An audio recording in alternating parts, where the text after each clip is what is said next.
A very warm welcome to everybody to our ECM discourse, the Museum Troubled Futurity. Yeah, I'm very happy to see so many familiar faces, but also sometimes just names. Yeah, and I'm welcoming you again as part of the editors of Schnittpunkt and Joachim Baur.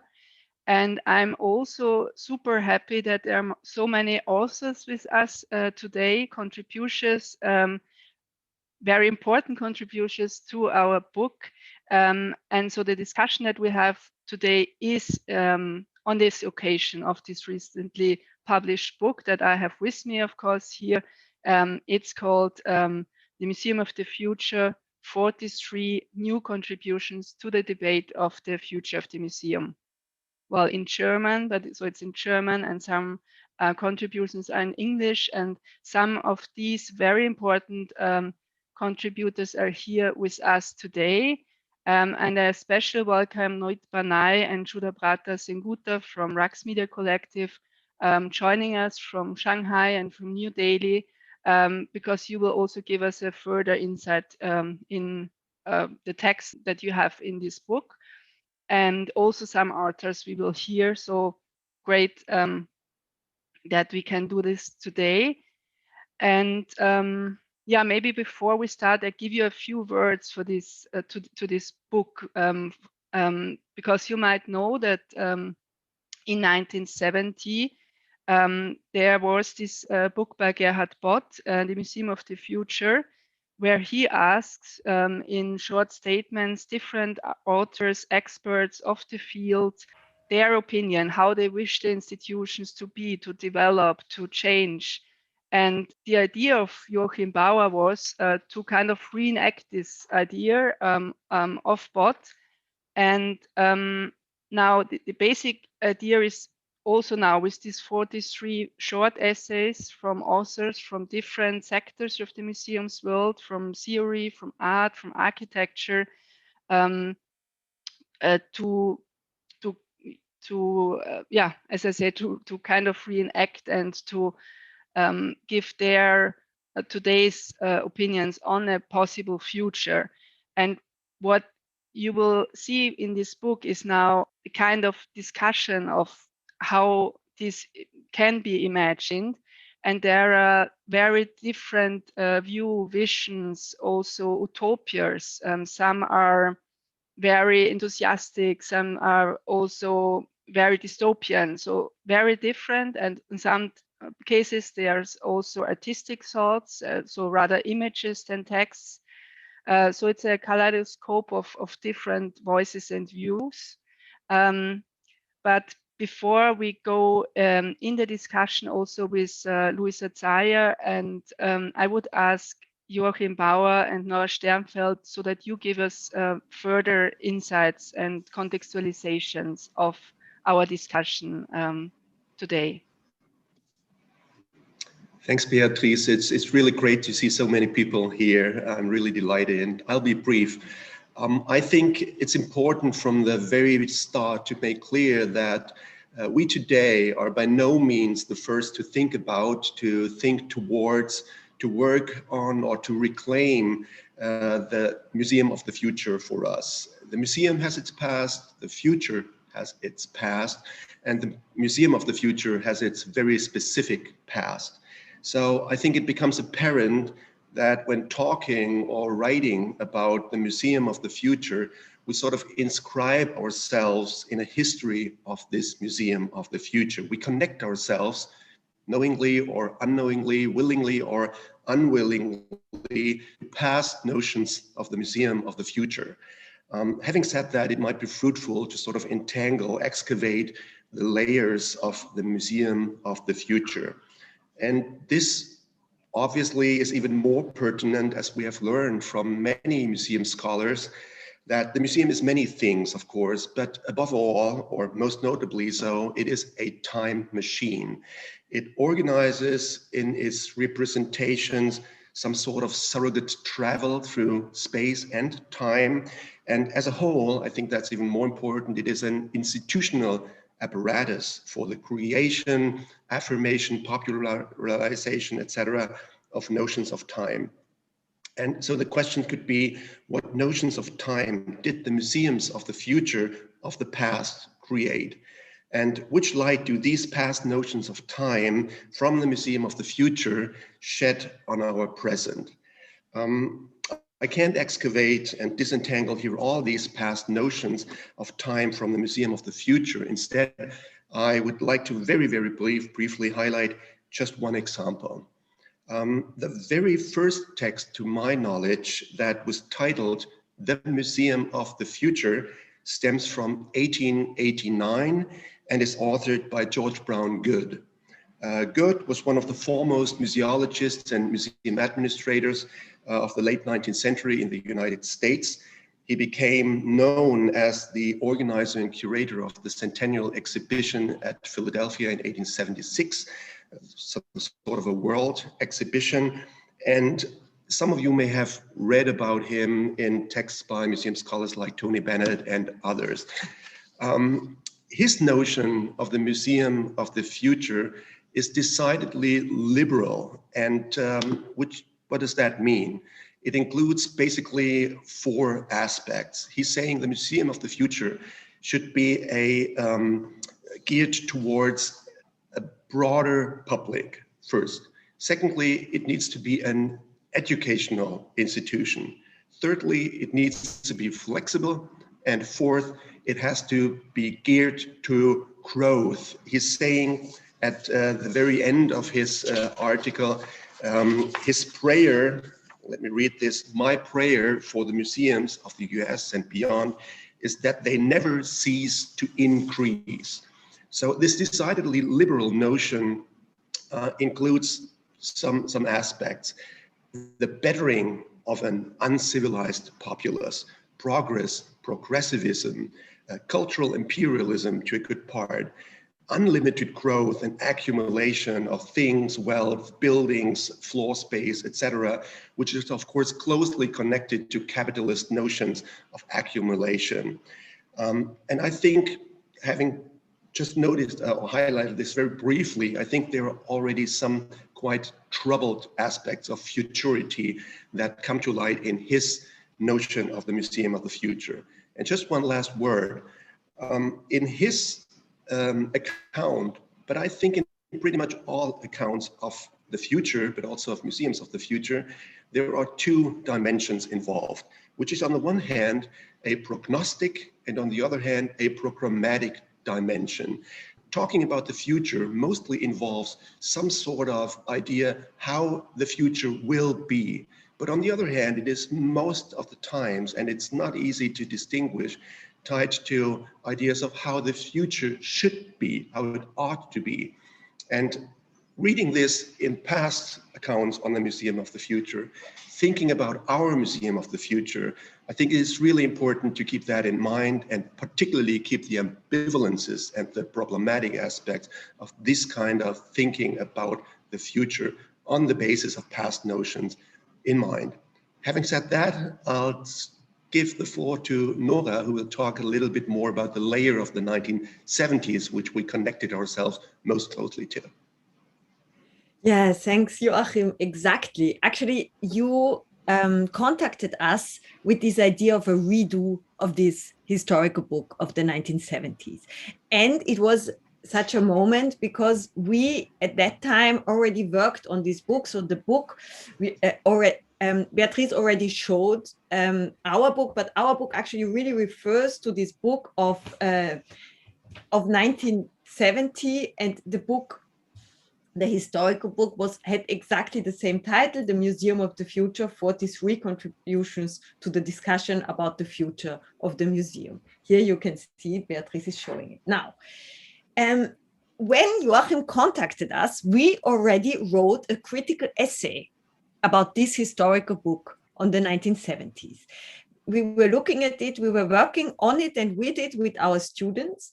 And as you can imagine, I mean, of course, we live in the future of the 70s, and in the future, you always think that you are much more intelligent than the people at that time. And looking at the book, we were pretty critical, of course, about the idea of that future that was put on the table by these guys in the 1970s. So we did see this book. Of course, what we saw are things that also Joachim mentioned, that at several times and moments in time, the future seems important for museum discourse, which means that at several moments in time, people say, hey, let's not only look at the past, let's imagine the future differently. This comes up at again and again, let's say, in museum history. So of course, we also saw that in the book, but unfortunately, what we also saw is that the future that was proclaimed in this book was, of course, the future of the few. And who were the few in the 1970s in this book? The 43 contributors did not necessarily belong to the young white ones from 68. On the contrary, they absolutely belonged to the establishment of the time. It does come as no surprise that none of the authors' biographies contain any mention of their lives or careers between 1933 or 1939 and 1945. Another, which is, of course, a noticeable gap in terms of content in the volume. Also, you can say, I mean, I guess you might have imagined it, they were all guys. I mean, all white guys, more or less, imported in the institutions and so on. I stop here. We found many more criticism. But what is really interesting is more this moment that you write the text, you try to understand it, you write critically about it, and then someone contacts you and says, hey, let's do a redo.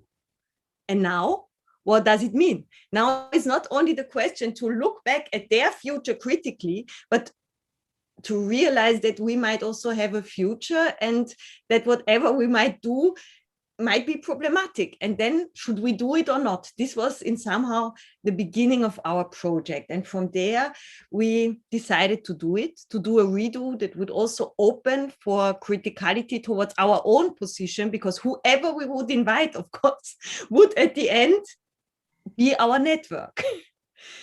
And here, I think it's very important to bring the dimension of the trouble in. So, yeah, just as our foregoers, we also wanted to imagine another museum in another possible world. And yes, we also wanted to bring the trouble in the petrified rooms of the museum. Unfortunately, the future is something different now than it was in the 1970s.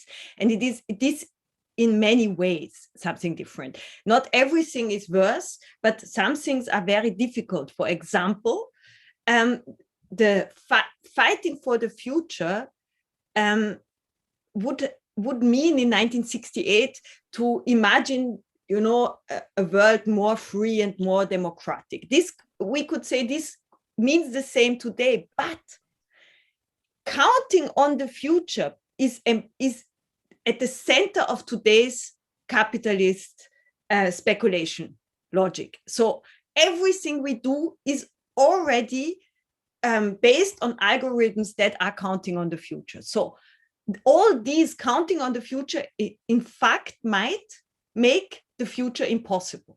So how can we keep a possible future by imagining the future? Or is this in itself already completely impossible? So all these questions came up and are at the base of our invitations, and wonderful people came to write, and some of them are here now.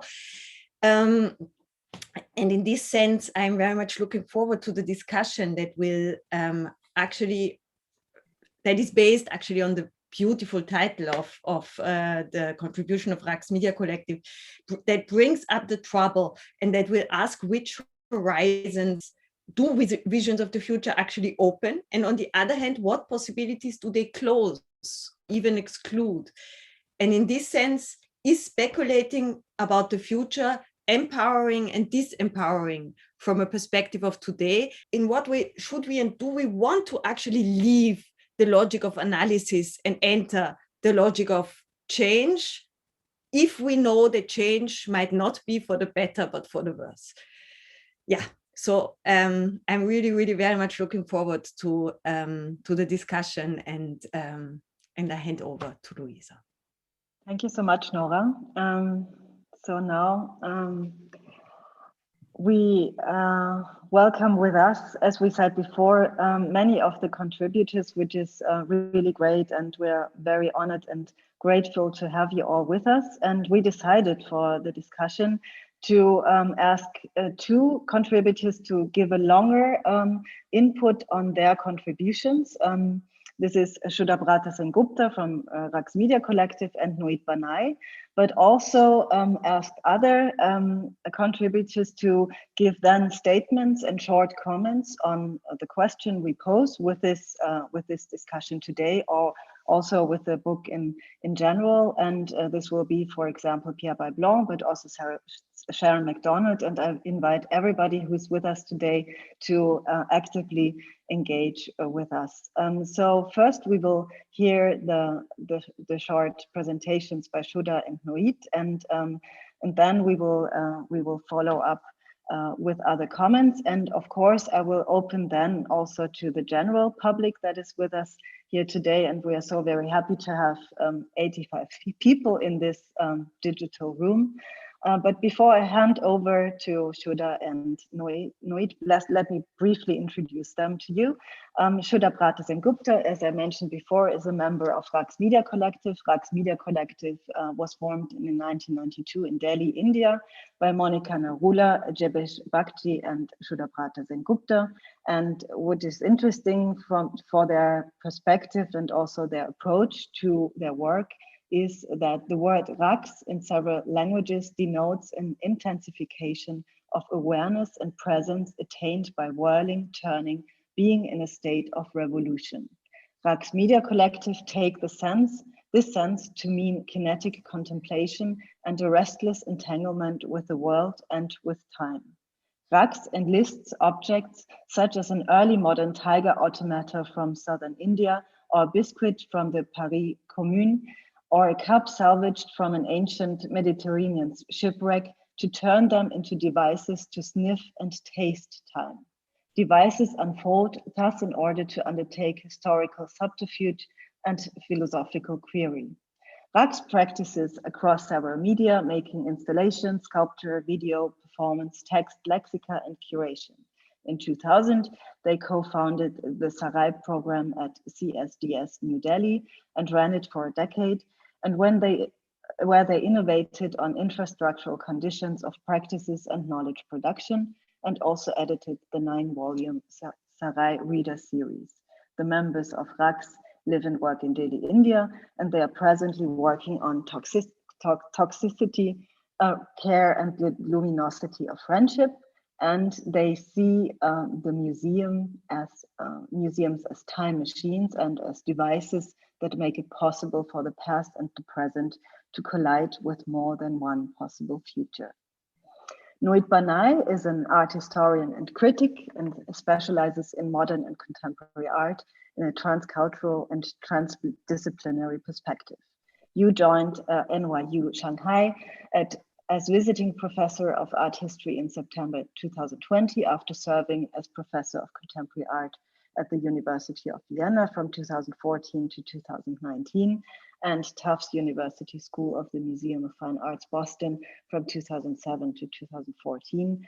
And your monograph on Yves Klein appeared in Reactions, a Critical Life series in 2014. And currently you are completing a book entitled Between Nation State and Border State, Modernism from Universal to Global Subject. And in your article, you posed the question if we can imagine if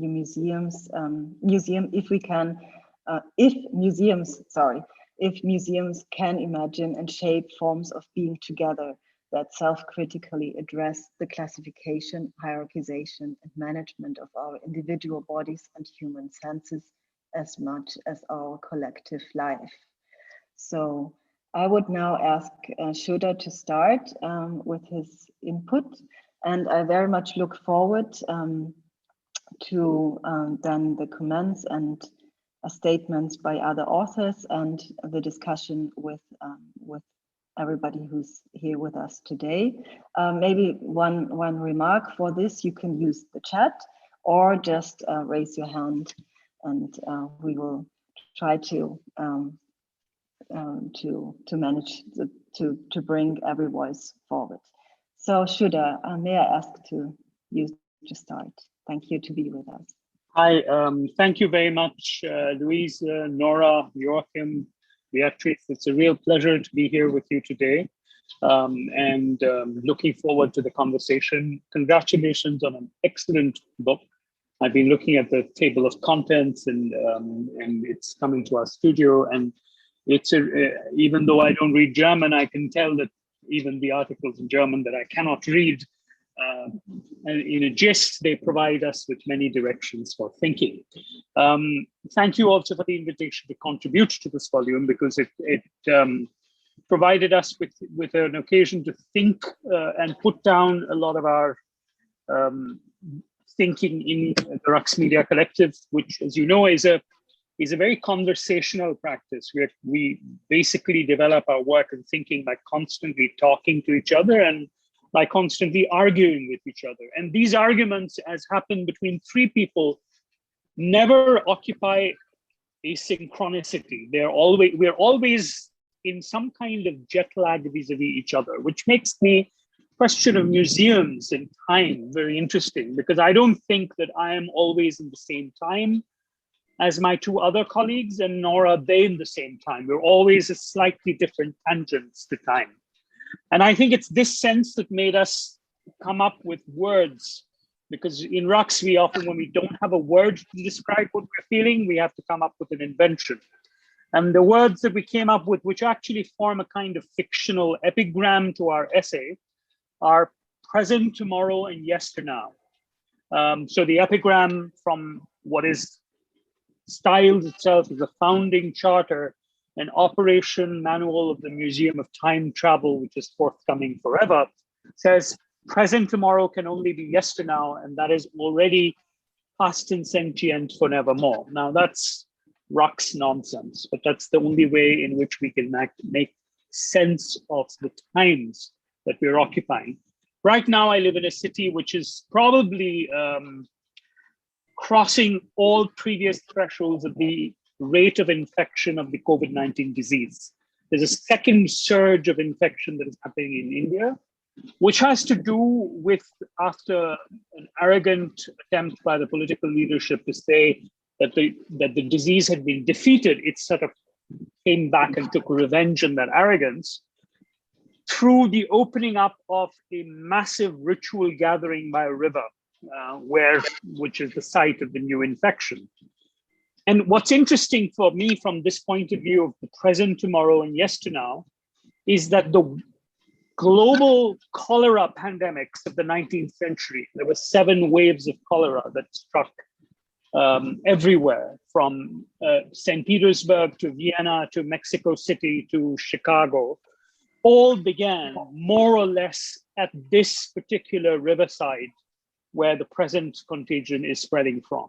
6 waves of pandemic of cholera began 6 times in the 19th century at the same place in India. So if we were to have a progressive view of time, we would have thought that some diseases would end up being part of the museum of mankind. Some conditions would end up as being in the past, but that's never quite the way it is, right? Things keep zigzagging back and forth in time.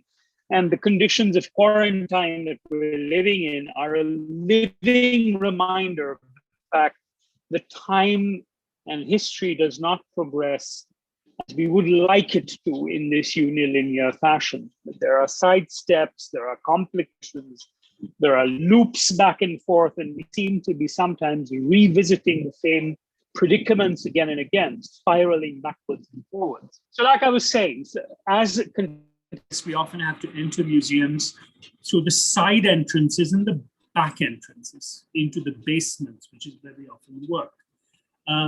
Because we keep finding for ourselves objects and traces that require us to pay attention to the past in what we're calling that yesternow sense.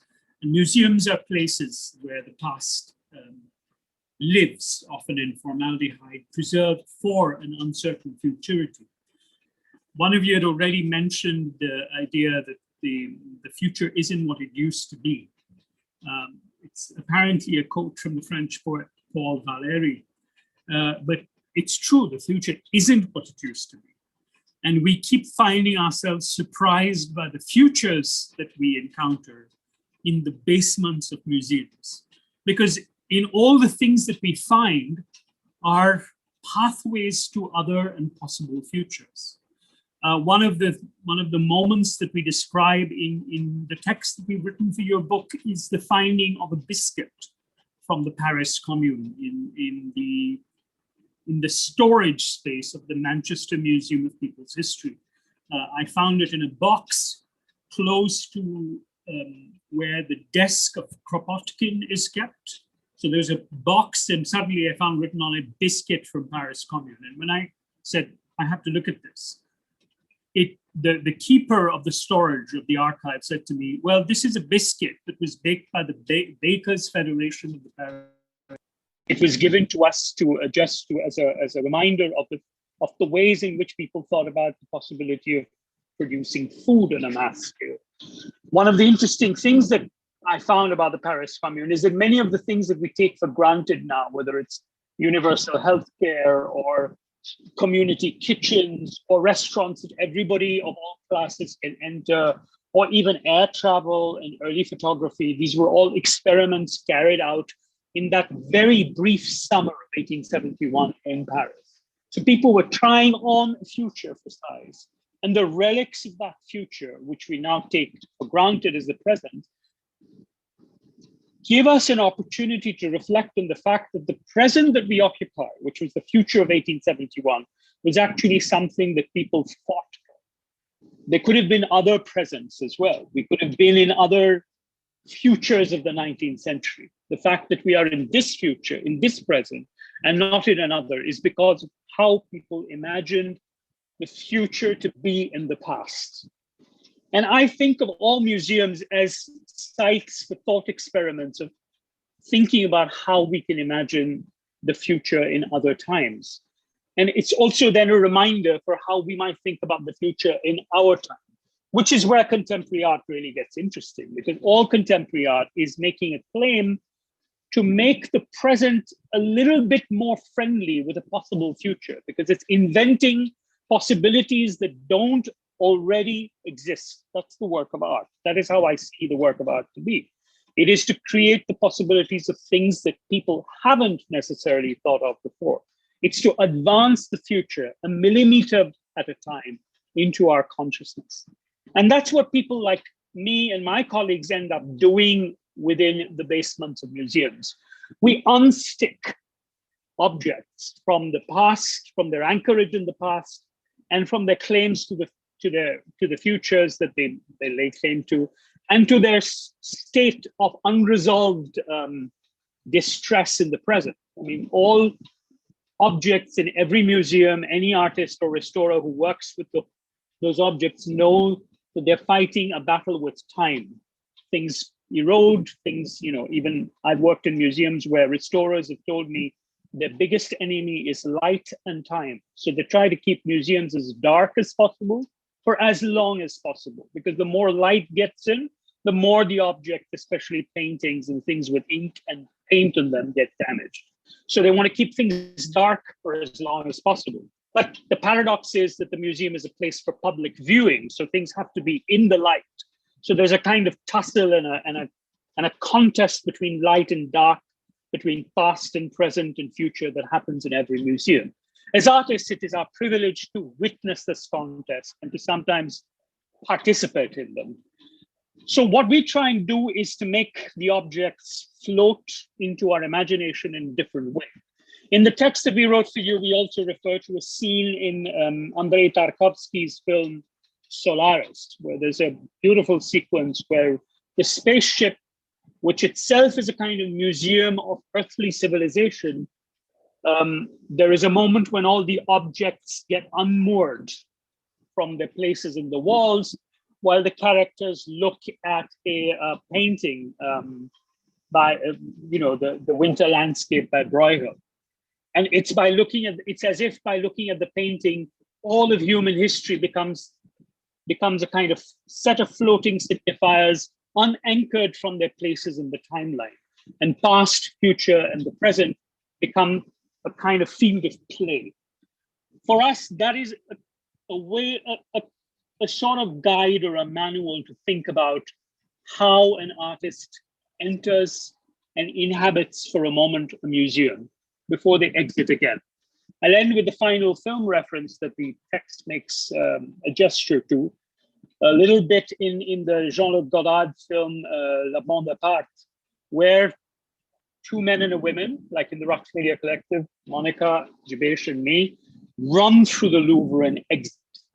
And it's that run, that speeding velocity with which you encounter all of human civilization, make it your own, turn it into a rhetoric for your own devices, and propose something new that has never actually happened before in human history. That is our sense of the museum's futurity. It's why we enter and exit museums in the first place. Thank you. I'll stop there for now. Thank you so much, Shuddha, for this beautiful description of your practice as artists in the museum. I would now ask Noit to continue. I cannot see you now. I'm here. Thank you so you're much. here. Super. Thank you. Yes. Hi, Luisa. Thank you, Hi. Luisa, Nora, Beatrice, Joachim. Thank you very much for this invitation. I'm speaking to you from the future. I am about 6 hours ahead of Central European time. And I would like to situate myself a little bit. First of all, I will neither be prognostic nor programmatic, but I will be diagnostic. And I would also like to situate how my text came about a little bit and how I'm seeing it now a year later. So when I first wrote the essay for the book, it was during the first lockdown in Vienna in March of last year. And I was living in the 2nd district in Leopoldstadt, which is the historically Jewish district, where more than 350,000 refugees migrated from the eastern region of the Habsburg Empire following the outbreak of World War I. So these Ostjuden were facing unemployment and prejudice, just as the Habsburg Empire was turning into a republic. And since that moment, I have moved to Shanghai, where I've been for the last year. And indeed, Shanghai was home to about 18,000 European Jews who survived World War II when all other borders were closed to them in Europe. And while they were here, they experienced the onslaught of the Japanese occupation, along with their Chinese neighbors. So I've moved through space and time historically towards a different articulation of governmentality. And when I was writing this text a year ago, I was thinking of museum as spaces of articulation of contemporary governmentality, and how they are spaces that organize our being together or our being apart, a kind of social habitus in different spaces with very specific historical conditions and particularities. And especially at that time during the first lockdown, when we were just moving to being in this space of hypervisibility in Zoom, teaching on Zoom, the kind of hypervisibility, the myth of hypertransparency, the myth of hyperpresentness and of democracy as this space that we're in, that struck me as something that was worth thinking about in terms of what it means for the future of museums, because basically all museums and institutions, it seemed at that point, were in this kind of crisis of how to maintain their power. And one way to do that was to go online immediately with talks, with events, with symposia, with collections, right? And I was thinking in that moment a year ago, what it meant when our sensory apparatus, our hearing, our smelling, our touching, how these were being reconfigured during this moment of basically hyper-separation, hyper-isolation, and anomie. And at the same time, these claims for visibility, for transparency, democracy, horizontality, etc. And that was my starting point for the essay. And I posed it as a question: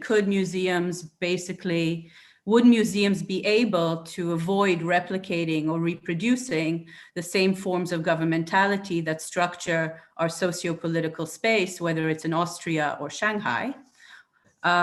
Would they be able to somehow do something different and not just reproduce these same hierarchies also of being, hierarchies of the senses, but also hierarchies of being?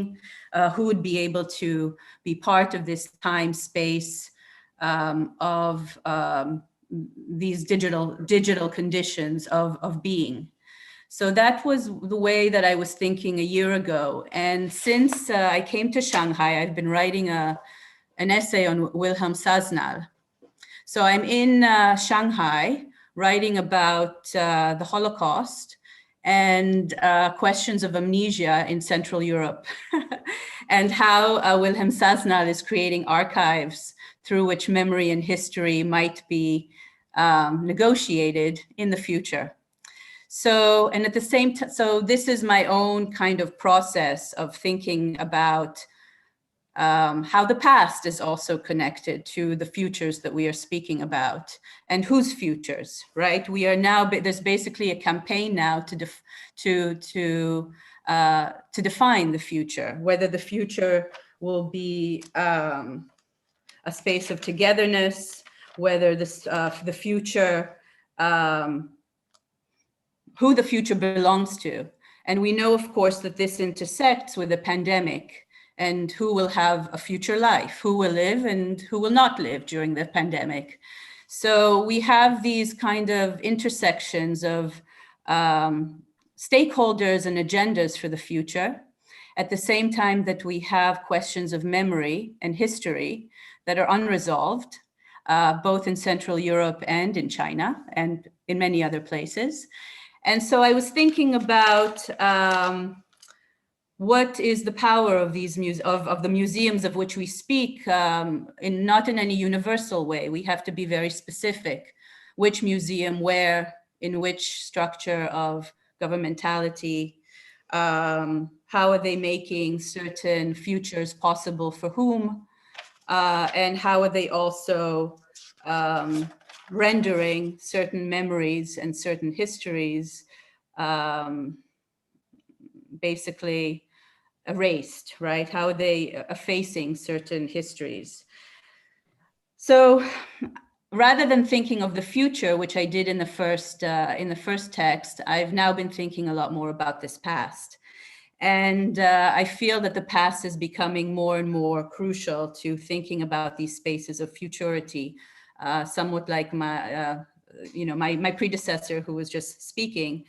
And whether we can, whose past we are writing, under what conditions of, under what interests of power, for what kind of collective belonging, for whom, who belongs in these frameworks, who belongs in these spaces of human life, basically. And whether museums ultimately, and maybe I'm repeating this in a different way, whether museums can be a space for different genealogies, genealogies that reconnect with biscuits in the commune, or genealogies that reconnect with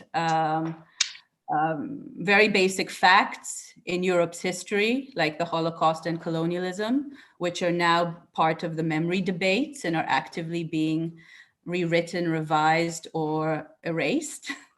So it's not just biscuits, but also historical facts and memories that I think we are in a position to think about as being crucial for specific museums of the future. When I'm trying to move away from the general museum to specific contextualized museums in their relationships to specific forms of power and specific models of governmentality in, of course, the state of exception that we are living in today, the pandemic, and that has basically been one of the main frameworks through which museums have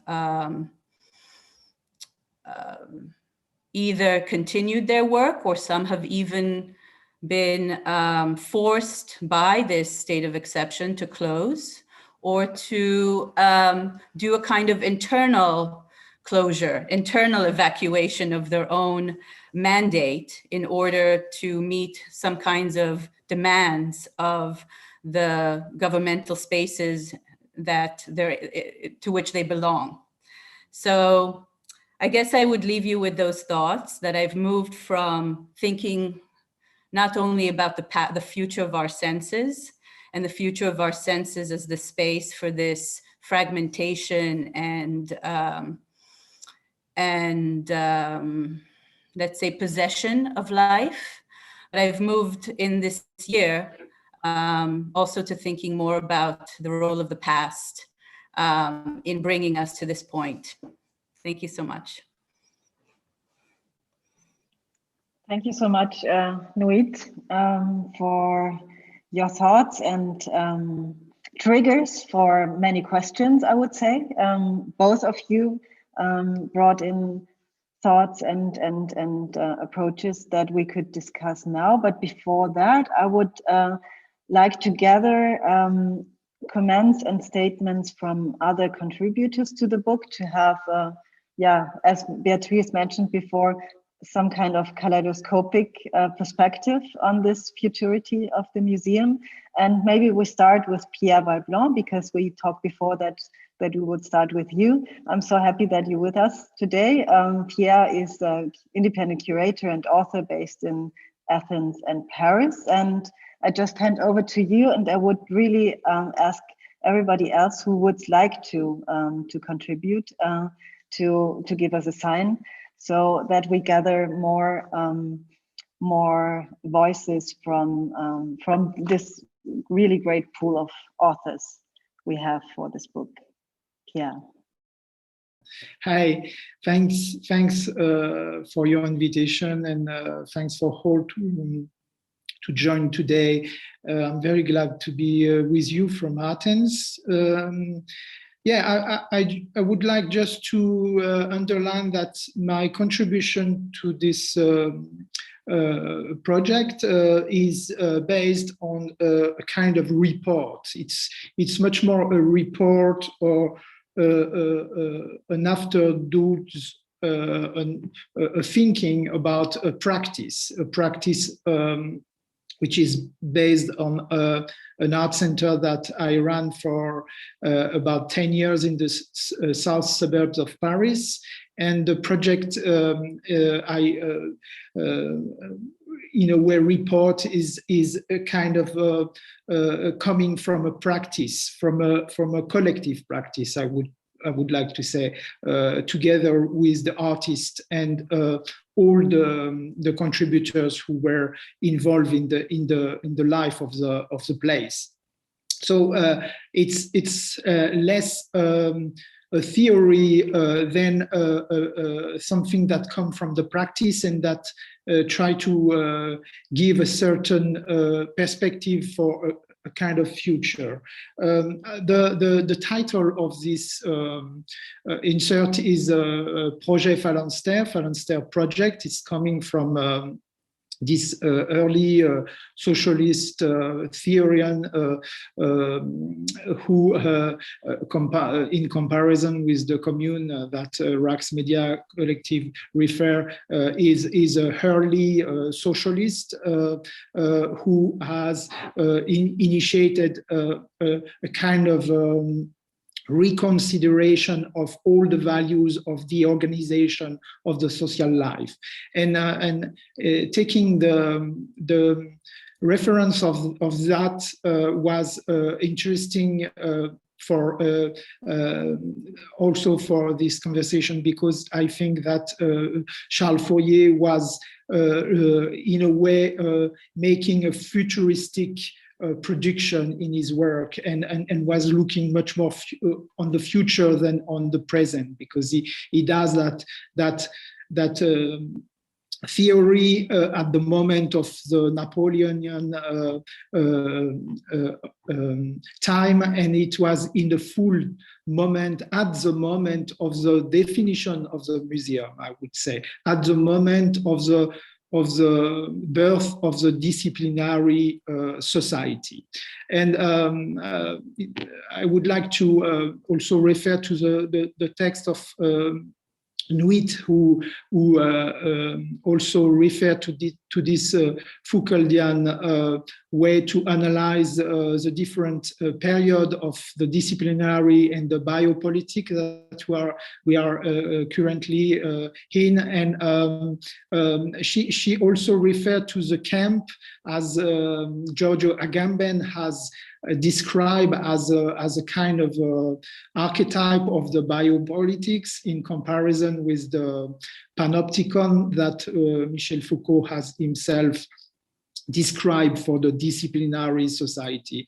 So Michel Foucault described in real detail the panopticon, the disciplinary society, but never really referred to any architectural archetype for the biopolitics.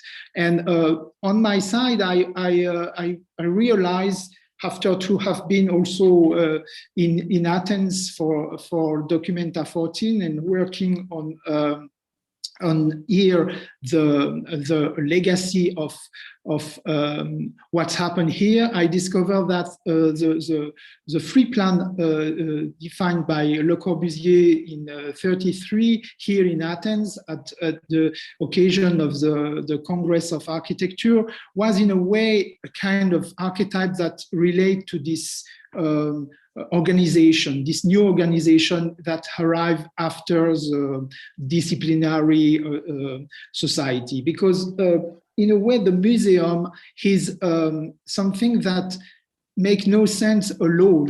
It's part of an entire cultural industry, and it's difficult to isolate the museum.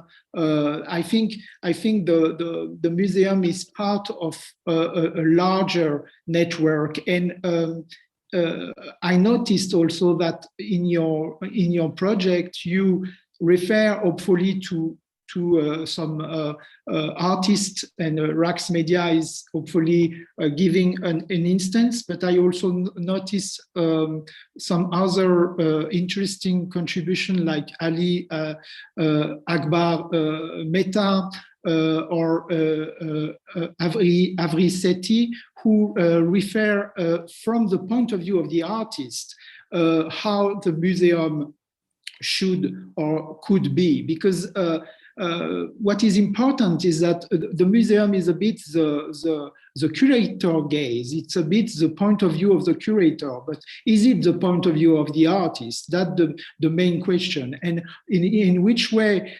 we should not, has some recent artist has declared, has make a statement, but perhaps it's time to abolish museum. More than to keep it this model, which is a very 19th century model that relate to all the archetype and process of domination of that disciplinary society. Just to conclude, I don't think that the biopolitic or give any solution to the problem of power relation, because this is not because we have been now change in paradigm from that disciplinary to biopolitics that something is solved, but we have to be aware about in which way museum in a way crystallize this power relation and to consider the possibility of a self-criticality about hierarchization and management of our individual human sense. Thank you, Pierre. Well, I think it's the question that engages us all. So, is there a future for the museum? Should we just leave it as it is, or should we? How could we develop models to move forward? And I think this is driving many of the people who are here with us today from different perspectives. And actually, this is what we try to do today, to bring in different perspectives. So we had the artistic perspective from Shuddha, the art historian, theoretician with Noit, a curator like Pierre. But I would also ask other contributors to comment, if you like. So I see Sharon. It's so great that you are with us. Maybe I just hand the word over to you, or just also give us a notice in the chat if you would like to comment. Maybe Sharon, thank you for being with us. Thank you. Well, thank you very much for the invitation. I have to confess, I hadn't realized I might be called upon to say something, but I was obviously really looking forward to just listening and hearing and responding, to things that people said, and really great inputs, which actually I found myself thinking about what maybe is a really simple question, but sort of bugs me. And I can't, to be honest, I can't quite remember if I wrote about that in the piece that I wrote. Possibly not, but that doesn't really matter maybe. But there's one sense in which, of course, museums are absolutely and maybe only about the future in some way, in that what they do at their core, you could say, and people argue about all these things endlessly, but one of the things is that they're collecting up the stuff that will be kept for the future. And this weird word in English, I don't know what you say in German, but posterity, really weird word, what on earth that means.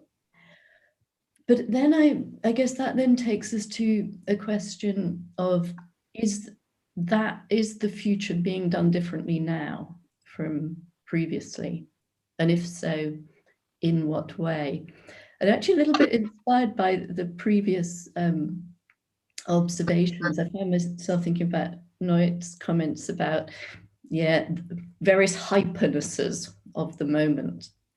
And one thing I think we have, and it's in some ways a consequence of our museum theorizing, of critique, and that kind of hyper intellectual engagement and so on, is there is a sort of hypersensitivity to these questions and so on. And then I find myself thinking, so where does that lead us? And one thing that is happening in some places is more and more kind of regulation of stuff. So we have all these things like so-called assessments of significance to decide what will be collected, and more really trying to be explicit about those things. So actually more and more kind of controlling of the future in that sense. And this often goes under a kind of name of democratization. We have to think carefully about, what will be kept so that it's maybe more representative, or this, that, and the other. And on the one hand, I kind of get that, and I think it's partly it seems to fit a sort of progressive politics, get more people involved and so on.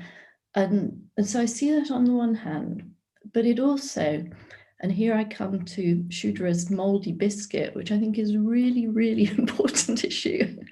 And I found myself thinking, will there be any moldy biscuits in the basements of museums in the future?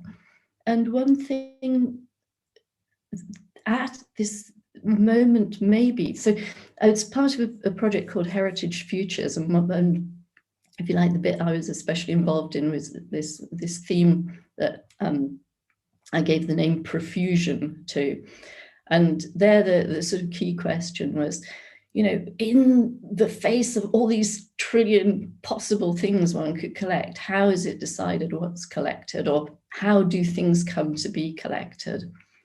And what was really clear from the work that we did with mainly kind of like social history museums was that often their collections had come about by kind of, not exactly accident, but sort of by accident. So things would happen like a factory closed and people just kind of collect everything in, or somebody would leave a donation. Actually, donations really are a big thing. So on the one hand, that's problematic because it was all a bit random. On the other hand, I do wonder about, you know, if we look back at collections now and the rereading of collections, and finding alternative potentials in them, that's so often from what we might call archival excess. The very fact that things are there that, yeah, sort of got there in this other way, and so on. And I just a little bit wonder, you know, is archival excess being squeezed out by our current hyper-aware future making? So I offer that up as a kind of thing that I struggle with a bit. And yeah, you can sort of summarize my question in terms of, yeah, will places like the People's History Museum in Manchester or anywhere else find themselves with these kind of intriguing objects like moldy biscuits and so on in the future? Thank you, Sharon. So actually we now have 30 minutes left for our discussion, and I think it would be a good point to open up for questions, for comments from all of you. Please let us know if you would like to contribute. You can use the chat and we can read it out, or you just post the question yourself. So I see Dieter. Please, Dieter, thank you.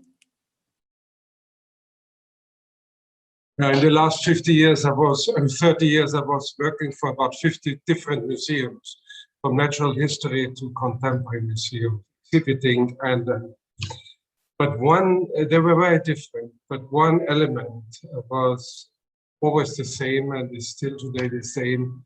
They are not democratic; they are all authoritarian structures. And if we talk about the future museum, I think this is one of the basic questions. Can we change the structure of museum in a society which first tells us they are democratic? But there are countries where you have quite a good democratic structure, but the museums are not democratic. They are authoritarian from top down, and I think that's the problem. So when I was listening now to this group of 80 people watching, I think if we talk about the museum of future, we should develop it like we are working here now, and develop a museum as we imagined it, from the content, to the structure, to the organization, and how to finance it. We cannot do it within the structure existing. We could have built something virtually which fulfills all our ideas, but not only theory needed, but do it from a theoretical idea to the very practical. And when we have the model, we build it perhaps. Somebody gives us money, we build it to show it as an example how it could be. I'm experienced talking to the people working in the museum. They have many ideas how it could be, but it's not, nothing changes. So this is something from my practice, which I'm living every day with my clients. Let's do it outside of the structure and build a virtual museum like we're sitting here. Everybody has put something to it and we structure it, and perhaps somebody gives us money to really build it. Okay.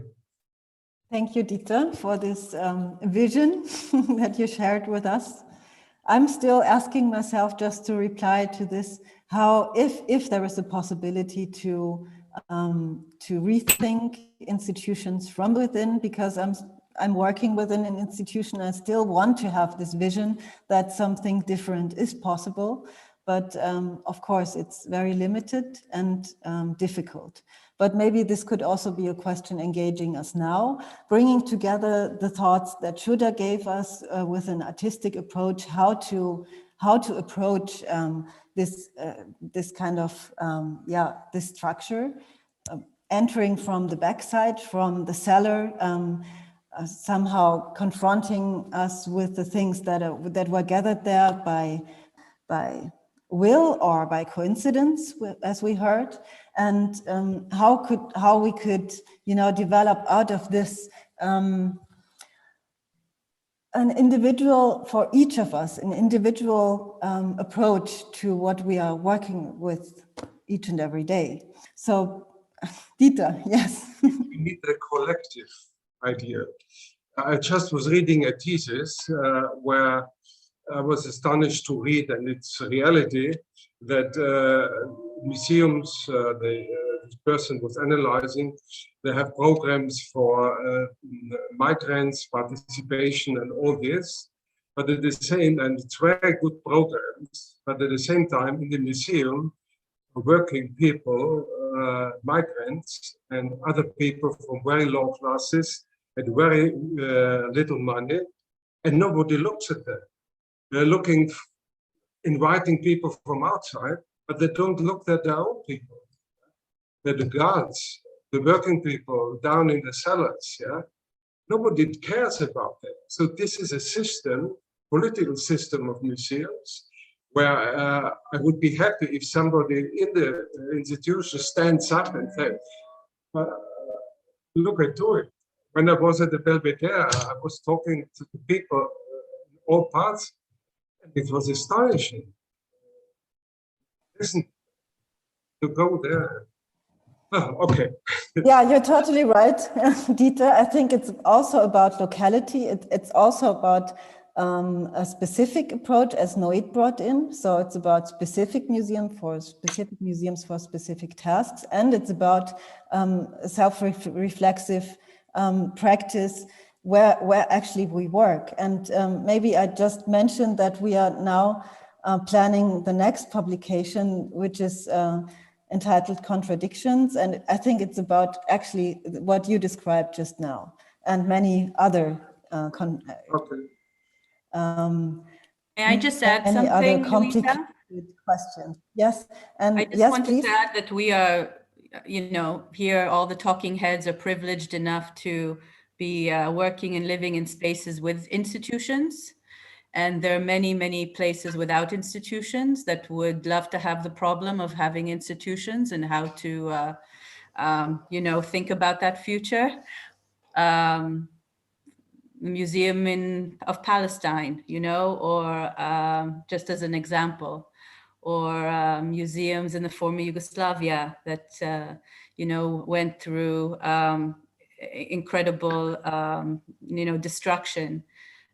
So I just want to put things in a little perspective that we are talking from an a priori of the privilege of having institutions.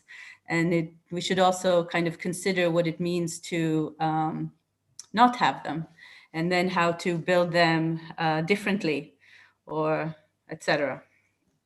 Yeah. I just got a message by Daniela Züman that she has a question. I just want to bring that in, actually. Oh, yes, please.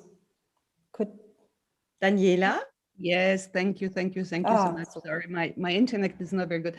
Really brief question to all of you, really. I've been thinking a lot, and I'm really sort of very curious to know your opinion. I've been thinking a lot about the paradigm shifts, that sort of bring together care, repair, conservation, preservation, remediation, restoration, restitution. I mean, all these huge terms, which to me sort of connect the practice of ecological restitution, if that is possible, the ruinations of sort of nature environments, museology, and of course, historic preservation, at least. And then of course, healthcare and other elements. And I think there are very common approaches, that each of these disciplines have been following, but a lot of them sort of are based on the idea of creating isolates around, objects or ecosystems. And sort of the whole methodology behind caring in these different disciplinary contexts need to be revised, need to be rethought. And I was just curious to hear your opinion. I have mine, but I'm not going to share it. I just, curious to sort of throw it into the conversation, because I think sort of thinking about the Museum of the Future, we kind of have to bring in these sort of methodological kind of revisions and sort of the larger questions in which they inhabit and which they contest and irritate in some ways. Thank you so much. Who would like to comment on this? Sharon? Maybe we'll briefly, because actually that was what my chapter was about, I think, kind of. So, I mean, I've been reading a lot and very interested in these ideas, and I have exactly the same sense that you do, that we need joining up and bringing together, and there's a lot of potential there. I formulated it there in relation to ideas about worlding, which I think the risk is exactly that you say, that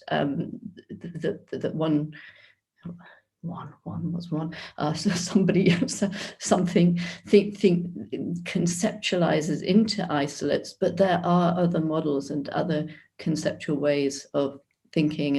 And so I'm a social anthropologist, and it's an absolutely very, very exciting literatures around that are really trying to probe some of those questions. So I think there is a lot of potential for reworlding museums, but rethinking our theory to do so as well. Shuddha? Thank you, Daniela, for that wonderful question, and Sharon for your intervention. In Raqs, we've been thinking a lot about care for the last 3 or 4 years.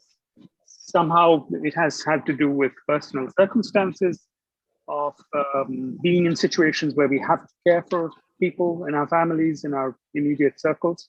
And the question of how does care enter our work as artists or as thinkers has become more present than ever before. I was reminded of this by another object that we gestured to in the text that we wrote for this book, which is a drinking cup, and a replica of a drinking cup that we made, which is found in a shipwreck under the sea. And on it was written in Greek, it's a 2,000-year-old drinking cup. On it was written just the word Pamphilos, which means a friend of all.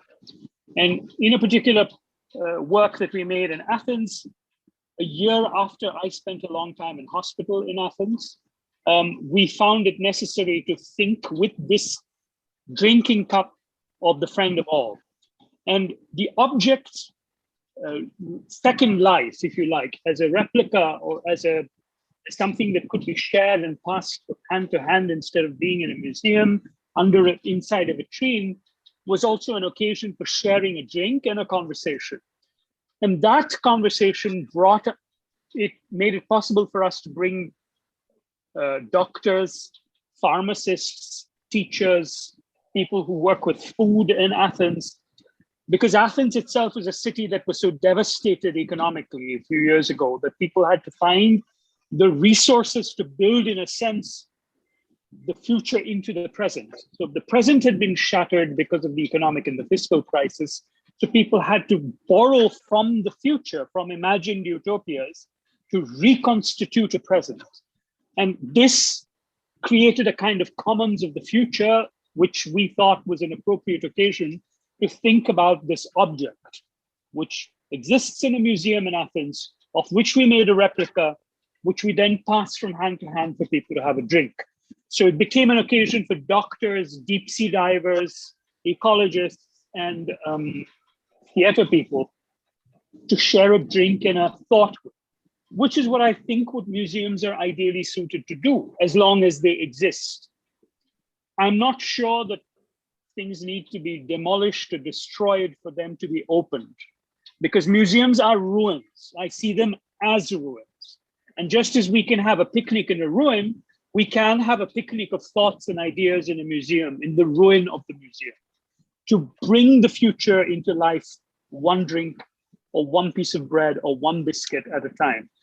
The Paris Commune biscuit was also baked as out of a 3D mold and eaten in a museum space. So I think there are some possibilities of actually doing things together between artists, publics, and people who care for objects in museums that allow us to ingest time and ingest the idea of care in a context of shared thinking, conversation, presence. That's how I'll answer Daniela's question. May I answer the question too, after that beautiful, beautiful description? Yes, and then we will have two more people who want to, then Okay. we have I'll keep it very quick. Great, Noit. I just don't want to forget the persons on the list, but yes, go on. Very quickly. I guess care doesn't go without violence. And in order to speak about care in the context of the museum, we need to also think about the great violence through which those museums have emerged and the histories of violence that they contain. So I think it's thinking those two things together. I would like to ask about in which ways can the public or different publics be involved in these institutional transformations? Because I think this is like one of the, like in this discussion on of how we transform museums and institutions, like it's very often still like a insider debate from the inside. And I'm very, very curious in which ways, and maybe you have practical experiences with that, can institutions actually involve publics in this kind of process of institutional transformation? I mean, which public, which place? You can think of museums and the objects that sit there as already creating implicated communities and implicated subjects, right? Very often those objects are the remainders of communities that existed or that were entangled, right? In this kind of multi-ethnic, multinational Europe of a certain moment, or other spaces of multi-ethnicity, multi-linguistics, etc. So I think one of from what I see just as a kind of insight, a way to enter it through the museum's own logic, perhaps, is to think about implicated communities and implicated subjects that are already part of that museum, and then to work with that. Who's there? Who was there? How are they entangled? How are their histories entangled? I don't have a prescription. I only have this kind of idea that comes from the museum's own logic of implication. Mm-hmm. I think I meant a little bit something different with my question. Maybe I try to specify it a little bit more. And I think it also inscribes like where I'm coming from. Like I live and work in Austria, but I am from Poland. But I also very much, let's say, resonate with this idea of a crisis of legitimacy of institutions, museums included. And I think, I mean, at least the institution that I work for, and like I see many right now, and many institutions in Vienna especially, having a very big outreach or an imperative to engage different audiences. Like this is in some sort of also one of the criteria that museums are being evaluated, with museum boards and so on and so on.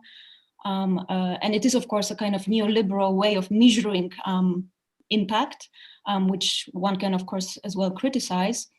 But yeah, I'm just kind of wondering, because for me there is a certain like the conversation around institutional transformation tends to stay on a certain abstract level in the way that it has like these actors, agents that are still very difficult to grasp. And like when we speak about museums in the plural, and as you also point out, you know, it's very much depending on the context. It depends a lot on the context, on the locality, and of course on the people that work in each institution, because at the end of the day, it's like there are people who are running the institutions.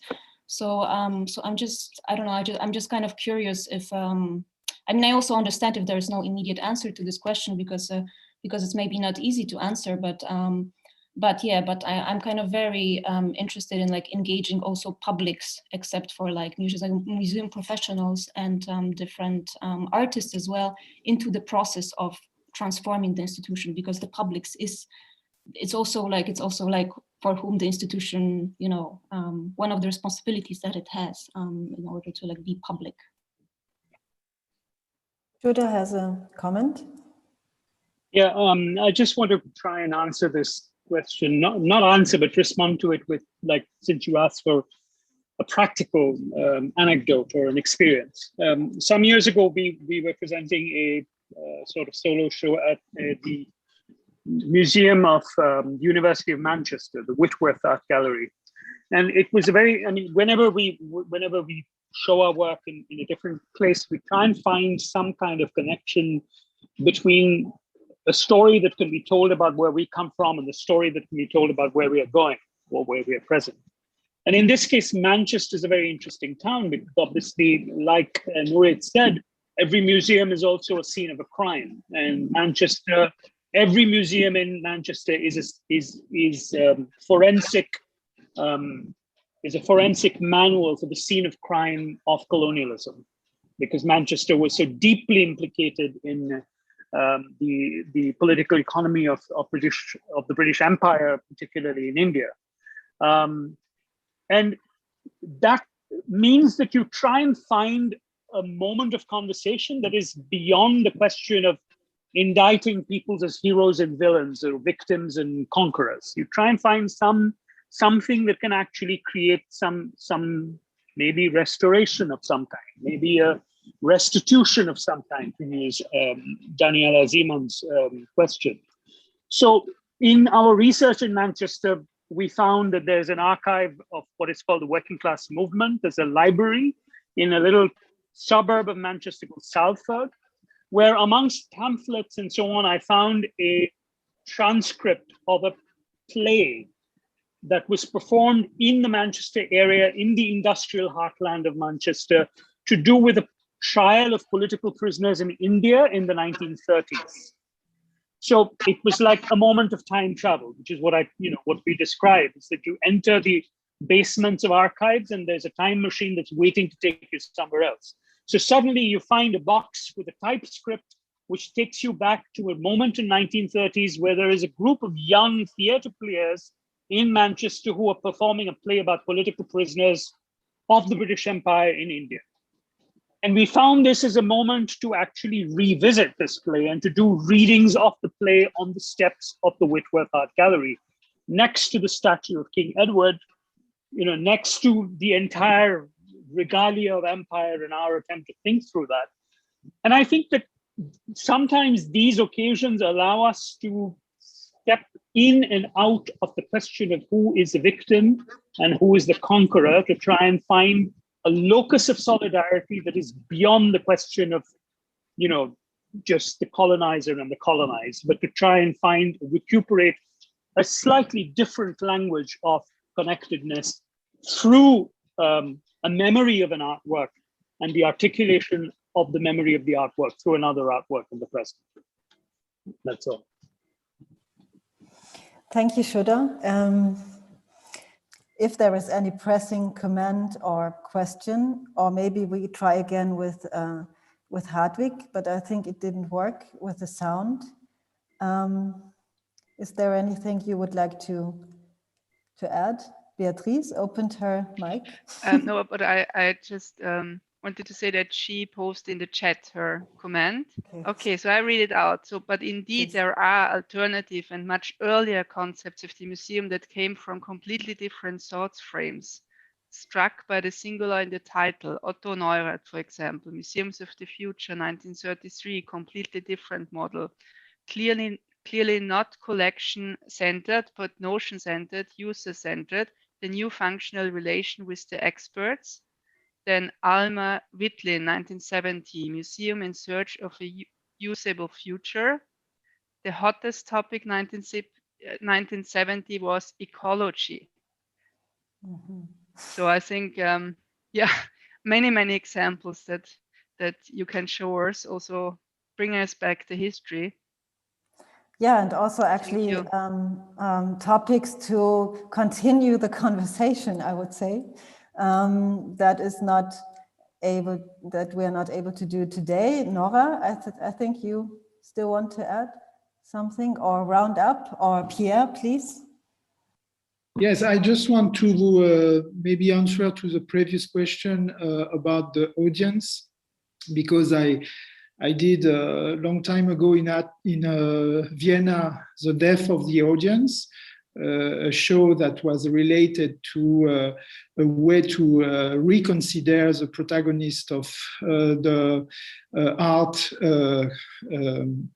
community. I mean, it's also the problem, I think, is also that museum has to be abolished in terms of terminology, and the better way would be to find another umbrella or another terminology in order to recompose this community on a new base and on a better shared base.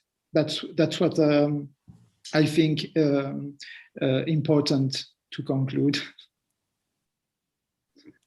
Thank you. And Nora has an image to share. I just shared the image of Toledo Iderchai, who overwrote the text by Otto Neurath with the claim Café Solidaire. I thought it could be in relation to Hartwig, and another quote from our book, and Carlos Toledo is also here. Oh, super. Thank you so much, Nora. And I think maybe it's a good image to end, because unfortunately, we have to end now, but we will not end this conversation, hopefully. So I'm super happy that so many of you were here with us today. Thank you so much to Noit. Thank you, Shuddha. Thank you, Pierre. Thank you, Sharon. Thank you, Carlos, for being with us. Thank you, Dieter, and everybody else. And of course, also Joachim, thank you so much for this initiative that brought us together for this book.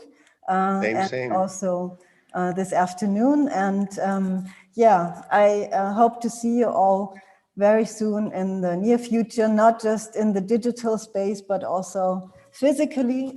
But there will be hopefully many other occasions to discuss further. And I wish you a super nice, relaxing Saturday. And yeah, thank you so much for being with us. Thank you. Bye-bye. Bye. Thank you. Thank you. Thanks. Great seeing you. Bye-bye.